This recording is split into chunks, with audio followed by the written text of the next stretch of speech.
بسم اللہ الرحمن الرحیم۔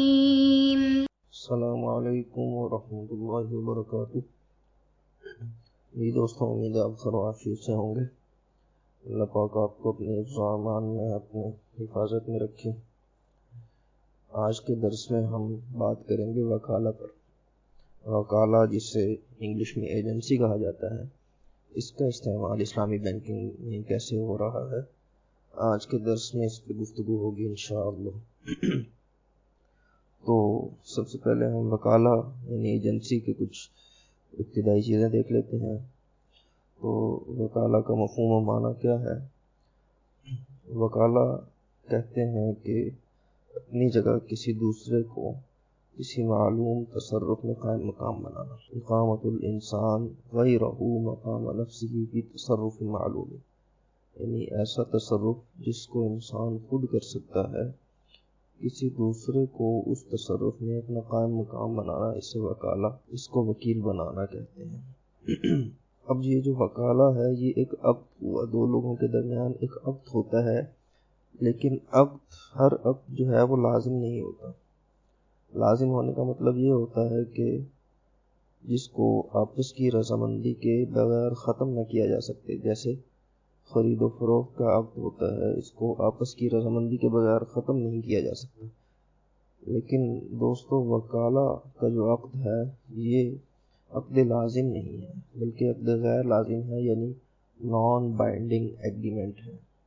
اس کو ایک دوسرے کی رضامندی کے بغیر ختم کیا جا سکتا ہے، یعنی جب بھی کوئی فریق چاہے کہ میں اس عقد کو ختم کر رہا ہوں، تو وہ دوسرے کو اطلاع دے کر اس عقد کو ختم کر سکتا ہے۔ اس میں دوسرے کی رضامندی ضروری نہیں ہے، یعنی موکل بھی اس کو ختم کر سکتا ہے اور وکیل بھی ختم کر سکتا ہے۔ اس کے بعد ہم وکالہ کے جو لازمی عناصر ہیں، عقد وکالت جن کے بغیر واقع نہیں ہوتا، جن کے بغیر وجود میں نہیں آتا، وہ عناصر دیکھتے ہیں۔ ان عناصر میں دو چیزیں ہیں۔ ایک امر موکل، یعنی جس کام کو موکل جو ہے وکیل کے سپرد کرتا ہے، وکیل کو جس کام کے کرنے کا مکلف بناتا ہے، جس کام کے لیے عقد وکالت ہوتا ہے، وہ چیز۔ اس کی مثال جیسے کسی چیز کی خریداری کرنی ہے، اب یہ امر موکل ہے۔ اور دوسری چیز جو عقد وکالت کی لازمی عنصر کے طور پر ہے، وہ ہے عقد کے فریقین دو ہوتے ہیں، ایک موکل جسے انگلش میں پرنسپل کہا جاتا ہے، اور دوسرا وکیل جسے ایجنٹ کہا جاتا ہے۔ پھر ہم عقد وکالت کی اقسام دیکھتے ہیں۔ اقسام اس کی دیگر بھی کئی ہو سکتی ہیں، لیکن ہم یہاں جس بات کی طرف ہم جا رہے ہیں، اسلامک بینکنگ میں وکالہ کے استعمال، اس کے حوالے سے دیکھیں گے۔ تو وکالہ کی دو قسمیں ہو سکتی ہیں۔ ایک وکالہ بالاجرہ، جس میں وکیل جو ہے اپنے کام کرنے کی اجرت لیتا ہے، اس کو کہا جاتا ہے وکالہ بالاجرہ، انگلش میں اس کو کہا جاتا ہے ریمینیوریٹو وکالہ۔ اور دوسرا وہ ہے کہ جس میں وکالہ بغیر اجرت کی ہوتی ہے، اس کے وکالہ بدون اجرہ کہا جا سکتا ہے، اور انگلش میں اسے کہتے ہیں نان ریمینیوریٹو وکالہ۔ تو یہ وکالت کی دو قسمیں ہیں۔ اب ہم چونکہ وکالہ بالاجرہ، چونکہ اسلامک بینکنگ میں اکثر وکالہ بالاجرہ کا استعمال ہوتا ہے، تو اس وجہ سے وکالہ بالاجرہ کے چند احکام دیکھتے ہیں۔ کہ اب یہ جو وکالہ بالاجرہ ہے، یعنی اجرت لے کر جو وکیل کام کرتا ہے، یہ اجارے کے حکم میں ہو گیا، کیونکہ اجارے میں بھی جو اجیر ہے وہ اپنی خدمت مستاجر کو دیتا ہے، تو یہاں بھی جو وکیل ہے وہ موکل کو اپنی خدمت دے رہا ہے، تو اس خدمت کے عوض وہ پیسے لے رہا ہے، تو یہ بعین ہی اجارہ ہو گیا۔ نام اس کا وکالہ ہے، لیکن حکم یہ اجارے والا ہی رکھتا ہے۔ چنانچہ اب اجارے کے اندر جو چیزیں لازم ہوتی ہیں وہ یہاں بھی لازم ہوگی۔ اجارے کے اندر کیا چیز ہوتی ہے کہ اجرت کا طے ہونا اور اجرت معلوم ہونا، متعین ہونا، یہ ساری چیزیں ضروری ہیں۔ پھر اسی طرح جس کام پہ وکالہ ہو رہی ہے، جو وکالہ کا امر موکل ہے، اب وہ اجارے کے اندر جو جیسے عمل ہوتا ہے وہ متعین ہونا، معلوم ہونا ضروری ہوتا ہے، تو یہاں بھی وہ عمل جو وکیل نے انجام دینا ہے وہ ضروری ہے کہ معلوم و متعین ہو اس کے لیے۔ تو دوستو اس کے بعد ہم وکالہ کے مقاصد کو دیکھتے ہیں کہ وکالہ ہوتا کس کے لیے ہے۔ تو وکالہ کے دو مقصد ہو سکتے ہیں۔ ایک تو یہ مقصد ہو سکتا ہے کہ وکیل کے ذریعے سے کاروبار کروایا جائے، وکیل کچھ کاروبار کرے اور اس کاروبار کے ذریعے سے کوئی نفع حاصل ہو، یا کوئی اور ایسا کام کرے کہ جس کے ذریعے سے کچھ جو اس کے سپرد کوئی اگر سرمایہ کیا گیا ہے تو اس میں بڑھوتری آئے۔ تو اب ایک مقصد ہو گیا کاروبار کروانا وکیل سے اور اس کے ذریعے سے نفع کمانا، اس کو کہا جاتا ہے وکالۃ الاستثمار۔ استثمار باب الاستفعال سے ہے، جس کا معنی ہے کہ ثمرہ یعنی نفع کو طلب کرنا، نفع کو حاصل کرنے کے لیے جو وکالہ کی جاتی ہے اس کو کہتے ہیں وکالۃ الاستثمار۔ اب چونکہ جو وکیل ہے اس میں اس کام کی اجرت لیتا ہے تو یہ وکالہ بالاجرہ ہی ہوئی، وکالہ بالاجرہ کی ایک قسم ہوئی۔ تو اور دوسرا مقصد کیا ہو سکتا ہے وکالہ کا؟ دوسرا مقصد کاروبار کے علاوہ دیگر جتنے بھی مقاصد ہیں اس کو اس دوسری کیٹیگری میں شامل کر لیں۔ تو وکالہ کے یہ دو مقصد ہوئے۔ اب بینکوں کے اندر اکثر جو وکالہ کی جو قسم عمل میں ہے وہ وکالۃ الاستثمار ہے۔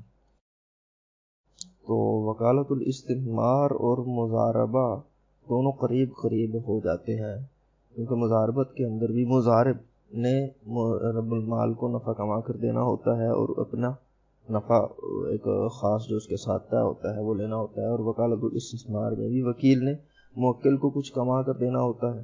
اب دونوں ایسا لگتا ہے کہ ایک ہی چیز ہو گئی، حالانکہ دونوں ایک چیز نہیں ہے بلکہ ان کے درمیان فرق ہے، اور وہ فرق کیا ہے؟ تو وکالہ کے اندر یعنی وکالۃ الاستثمار کے اندر وکیل کو اجرت ملتی ہے، اور اجرت ہر حال میں ملے گی، چاہے وکیل کچھ کما کر دے سکے یا نہ دے سکے، وہ چونکہ اس کی اجرت ہے، اور اجرت جو ہے وہ ختم نہیں ہو سکتی، اجرت کی نفی نہیں ہو سکتی۔ اجرت اجیر کو جب وہ کام کرے گا تو مل کر ہی رہے گی۔